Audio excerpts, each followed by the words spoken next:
বন্ধুরা, স্থলপদ্ম ফুলের গাছের থেকে অধিক ফুল পাওয়ার জন্য গরম পড়ার সাথে সাথে কিছু পরিচর্যা আমাদের করতেই হয়। কারণ এই গাছ গরমের একটি ফুল প্রদানকারী গাছ। দুটি জাতের গাছ রয়েছে, একটি দেশীয় প্রজাতি এবং কিছু বিদেশি ভ্যারাইটির গাছ। ফুলের কালার বিভিন্ন হয়ে থাকে, একটি সিঙ্গেল প্যাটার্ন ও ডবল প্যাটার্নের ফুল রয়েছে এবং একই ফুলের দু তিনটি রঙে পরিবর্তন হয়ে থাকে। এই গাছ ফেব্রুয়ারি মাসের মধ্যে রিপোর্ট পূর্ণ করে নিতে হয়।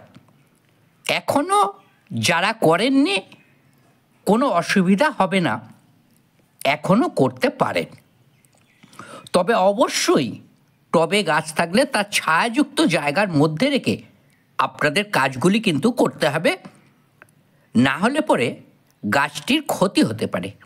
বন্ধুরা, রিপোর্ট পূর্ণ করার পর গাছের গ্রোথ যদি না আসে এবং গাছে যদি কুঁড়ি বা ফুল না আসে, তাহলে কি পরিচর্যা করতে হবে, কোন খাবারগুলি দিলে পরে স্থলপদ্ম গাছে আপনারা প্রচুর পরিমাণে কুঁড়ি এবং ফুল আনতে পারেন, সমস্তটাই দেখাবো আজকের ভিডিওতে। সম্পূর্ণ ভিডিওটি দেখার অনুরোধ করি আপনাদের। একটুও কিন্তু স্কিপ করে চলে যাবেন না বন্ধুরা। স্কিপ করলে বন্ধুরা অনেক কিছুই অজানা থেকে যাবে আপনাদের। নমস্কার, আমি নব, মুখার্জিস গার্ডেন্সে আপনাদের সকলকেই স্বাগত জানাই। বন্ধুরা, ফেব্রুয়ারি মাস হতে নভেম্বর মাস পর্যন্ত এই গাছে ফুল ফুটতে থাকে, কখনো বেশি কখনো কম। তো বন্ধুরা, আজ এপ্রিল মাসের 4 তারিখ। আমার গাছে দেখুন কুঁড়ি রয়েছে এবং ফুল ফুটছে। এটি আমার ডবল প্যাটার্নের ফুল। এই গাছটি আমার শীতের কটা দিন বাদে বাকি সময়টা গাছে ফুল ফুটতেই থাকে। শীতের প্রভাব একটু কাটতেই এই গাছের ঘুম ভাঙে, আর তখনই গাছের নতুন পাতা ডাল বার হতে থাকে, আর ঠিক এই সময়টাই গাছের প্রুনিং করে দিতে হয় এবং খাবার প্রয়োগ করে দিতে হয়। ফেব্রুয়ারি মাসের প্রথমেই আমি এই গাছের প্রুন এবং রিপোর্ট করেছি, আর বাগানের মাটিতে থাকা গাছের শুধু প্রুন করে খাবার প্রদান করেছি। তো আমি জৈব মিক্স খাবার প্রদান করেছিলাম।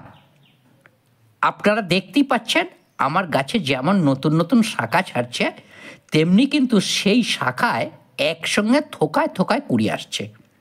তো বন্ধুরা, ফেব্রুয়ারি মাসে প্রুন রিপোর্ট করার আগে এবং পরে কি খাবার প্রয়োগ করেছিলাম তা জানা না থাকলে একটু চ্যানেলের মধ্যে প্রবেশ করে দেখে নেওয়ার অনুরোধ করলাম।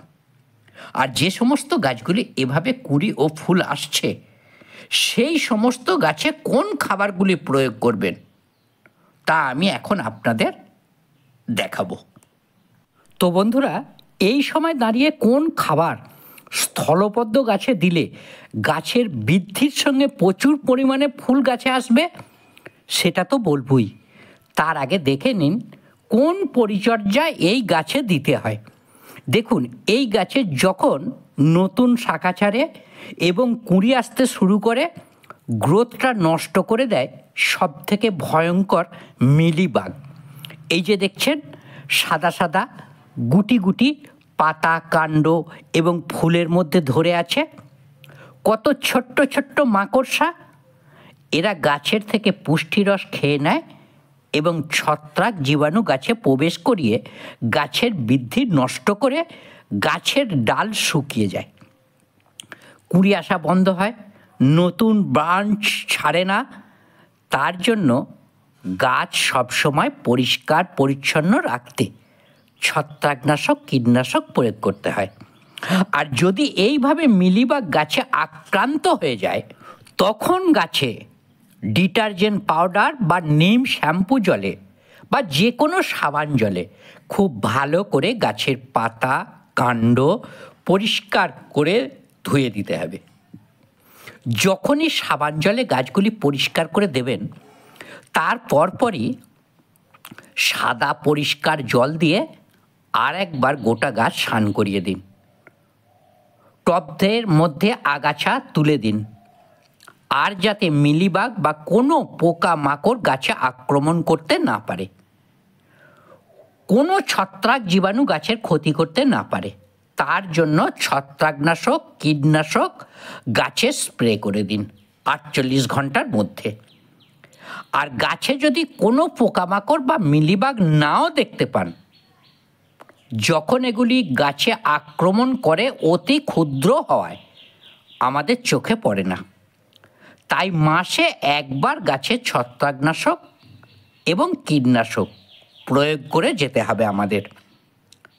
এবার আপনি সুস্থ অবস্থায় খাবার দিন, তাহলে গাছে সেই খাবার গ্রহণ করতে পারবে, এবং যত গাছ খাবার গ্রহণ করবে গাছের গ্রোথ এবং ফুল তত বেশি পরিমাণে আপনি কিন্তু ওই গাছ থেকে আদায় করতে পারবেন। এবার আপনি সুস্থ অবস্থায় খাবার দিন, তাহলে গাছ সেই খাবার গ্রহণ করতে পারবে, এবং যত গাছ খাবার গ্রহণ করবে গাছের গ্রোথ এবং ফুল তত বেশি পরিমাণে পাওয়া যাবে। রোগমুক্ত গাছের স্বাস্থ্য সব সময় ভালো হয়ে থাকে, কারণ খাবারগুলি গ্রহণ করতে পারার জন্য। এবার আমাদের দিতে হবে খাবার। তো এই সময় প্রচণ্ড গরম, গাছের সব খাবার যেমন দেওয়া যাবে না, তেমনি এমন খাবার দিতে হবে যাতে গাছের ন্যূনতম সমস্ত পুষ্টি থাকে এবং সহজে গাছ তা গ্রহণ করতে পারে। দেখুন, এই কটা জিনিস আপনি স্থলবদ্ধ গাছে দিন। খাবারটি বাড়িতে নিজে তৈরি করে দিন।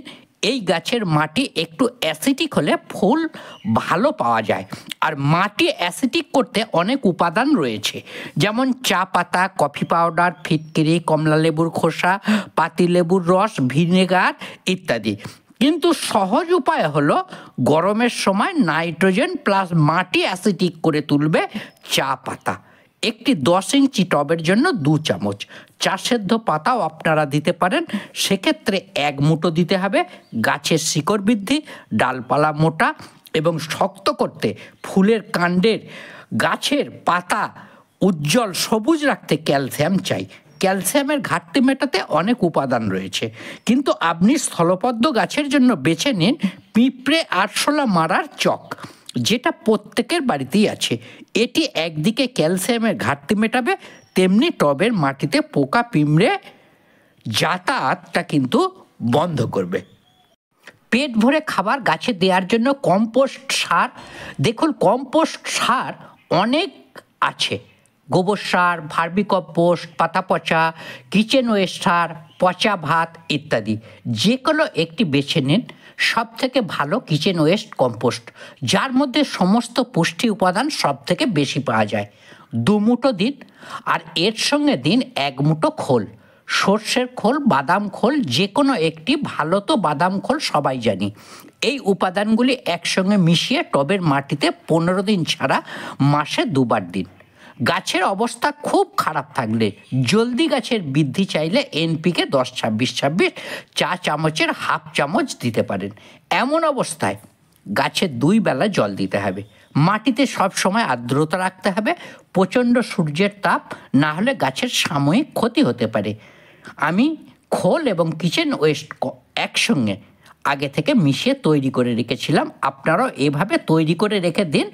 এতে করে সঙ্গে সঙ্গে গাছে দেওয়ার পরপরই খাবারটি গ্রহণ করতে পারবে গাছ। বন্ধুরা, এপ্রিল মাস হতে গরমের সময় এই জৈব খাবারটি গাছে দিয়ে যান, ফুলে ভরবে গাছ, গাছের গ্রোথ ঠিক থাকবে। ভালো থাকুন সকলে, সুন্দর সুস্থ বাগান সকলে করুন। নমস্কার।